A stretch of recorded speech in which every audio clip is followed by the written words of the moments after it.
नमस्कार विद्यार्थियों। BA part second का फर्स्ट पेपर है विश्व की प्रमुख संविधान या विश्व की प्रमुख राज्य व्यवस्थाएं, और इसमें आज हम अध्ययन करेंगे चीन के संविधान का, चीन के राष्ट्रपति के पद की शक्तियों का। तो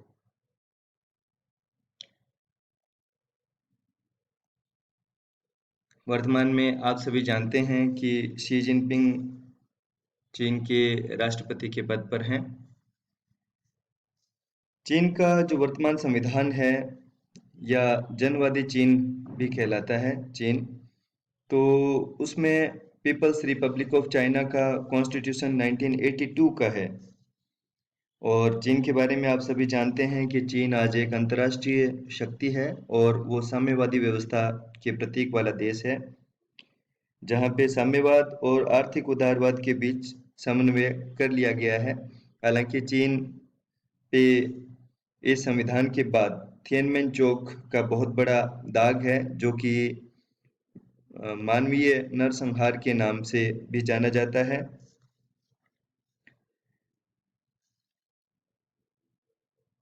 चीन लंबे समय तक अफीम युद्ध से ग्रस्त रहा है और चीन में बौद्ध धर्म का भी प्रभाव देखने को मिलता है।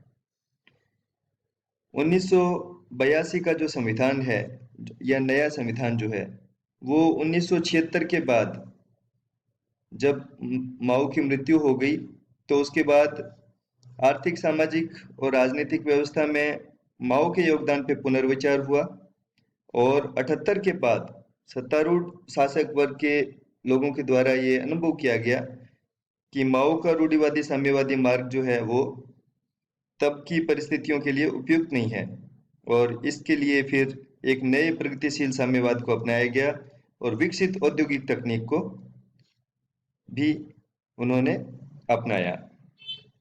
इसीलिए 1978 में संविधान पे विचार के लिए एक रिव्यू कमेटी बनी और इसके उपाध्यक्ष थे पेंग झेन। जो चीन की संसद है उस पर अपनी रिपोर्ट उन्होंने दी, नेशनल पीपल्स कॉन्फ्रेंस, और 4 दिसंबर 1982 को चीन का नया संविधान स्वीकृत हो गया। इसमें देश के शोषक वर्ग को समूल नष्ट कर दिया गया और वर्ग संघर्ष को स्थान नहीं दिया गया। माओ त्से के उस विचार से ये विचार हटकर है जिसमें सतत क्रांति की बात कही गई थी। झेन ने सांस्कृतिक क्रांति को एक बड़ी गलती बता के ये स्पष्ट किया कि नया नेतृत्व माओवाद से पूरी तरह विमुख हो गया है। तो चीन एक ऐसा देश है जिसकी सारी व्यवस्था मार्क्सवादी लेनिनवादी विचारधारा पर आधारित है। मार्क्सवाद लेनिनवाद का चीन की तत्कालीन परिस्थितियों में अध्ययन क्रियान्वयन माओवाद कहलाता है, और चीन के इस संविधान पर भी मार्क्सवाद लेनिनवाद और माओवाद का बहुत अधिक प्रभाव देखने को मिलता है। 1982 के संविधान में 138 अनुच्छेद हैं और जो कि 4 अध्यायों में विभक्त है। इसमें जनवादी चीन की स्थापना से लेके ऐतिहासिक अनुभवों का सार समाविष्ट किया गया है और अब उनको कानूनी रूप भी दे दिया गया है। चीन का जो नया संविधान है वो संक्षिप्त है, लिखित और निर्मित है, पारिभाषिक दृष्टि से कठोर, व्यवहार की दृष्टि से लचीला है। ये जनवादी गणतंत्र भी कहलाता है, जहां लोकतांत्रिक केंद्रवाद को अपनाया गया है। नागरिकों को आर्थिक, राजनीतिक, सामाजिक, सांस्कृतिक अधिकार दिए गए हैं। समाजवादी अर्थव्यवस्था को अपनाया गया है। अब हम बात करते हैं चीन के राष्ट्रपति के पद के संबंध में। तो 1982 के संविधान में राष्ट्रपति के निर्वाचन की रीति को स्पष्ट किया गया है। अनुच्छेद 79 के अनुसार राष्ट्रपति का निर्वाचन राष्ट्रवादी या राष्ट्रीय जनवादी कांग्रेस, नेशनल पीपल्स कांग्रेस के द्वारा किया जाता है। चीनी गणराज्य का कोई भी नागरिक जिसे मताधिकार प्राप्त है, जिसकी उम्र 45 वर्ष है, वो राष्ट्रपति पद के लिए योग्य है, वह राष्ट्रपति बन सकता है। राष्ट्रपति का कार्यकाल 5 वर्ष है और कोई भी व्यक्ति 2 कार्यकाल पूरे कर सकता है, अधिकतम 2 कार्यकाल। यदि पद रिक्त है तो राष्ट्रपति का कार्यकाल पूर्ण होने से पहले रिक्त हो जाए तो उपराष्ट्रपति उस पद पर कार्य कर सकता है। ऐसी स्थिति में जनवादी कांग्रेस द्वारा राष्ट्रपति उपराष्ट्रपति के लिए निर्वाचन किया जा सकता है, लेकिन तब तक जनवादी कांग्रेस की जो स्टैंडिंग कमेटी है यानी स्थायी समिति है, उसका अध्यक्ष राष्ट्रपति के कर्तव्यों का निर्वहन करेगा। राष्ट्रीय जनवादी कांग्रेस या उसकी स्थायी समिति के आदेशानुसार विधियों और अध्यादेशों को प्रभावी करने का काम चीन के राष्ट्रपति का है। चीन का राष्ट्रपति प्रधानमंत्री, उप प्रधानमंत्री, मंत्रियों, आयोगों के प्रधान, राज्य परिषद के महासचिव की नियुक्तियां करता है, उनको हटाता है, ऑडिटर जनरल की भी नियुक्ति करता है, या उसे पदच्युत करना पड़े तो वह शक्ति भी राष्ट्रपति के पद में निहित है।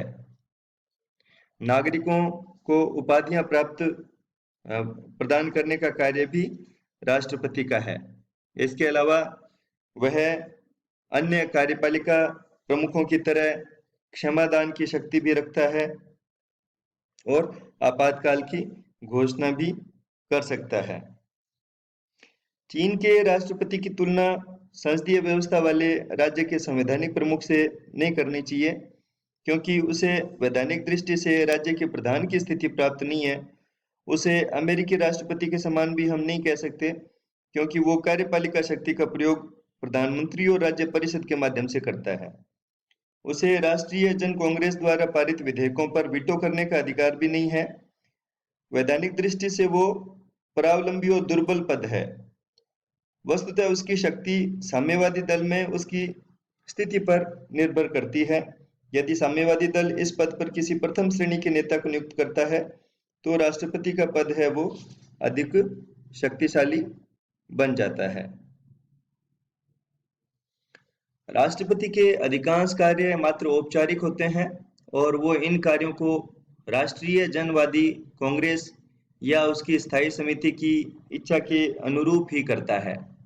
इसलिए वैधानिक दृष्टि से, जैसा मैंने पूर्व में बताया, यह बहुत दुर्बल पद है और राष्ट्रपति की शक्ति कम्युनिस्ट पार्टी में उसकी पोजीशन क्या है इस पर ही निर्भर करती है। यदि साम्यवादी दल इस पर किसी प्रथम श्रेणी के नेता को नियुक्त करता है तो राष्ट्रपति का पद बहुत अधिक शक्तिशाली बन जाता है।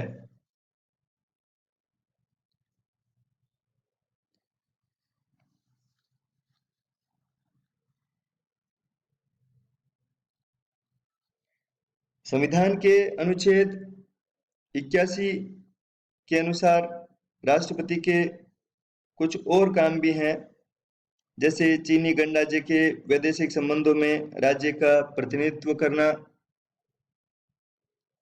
विदेशी राजनयिक प्रतिनिधियों का स्वागत करना, दूसरे देशों में चीन के राजनयिक प्रतिनिधियों को नियुक्त करना, वापस बुलाना, विदेशों से की गई संधियों और समझौतों की पुष्टि करना या उन्हें रद्द करना।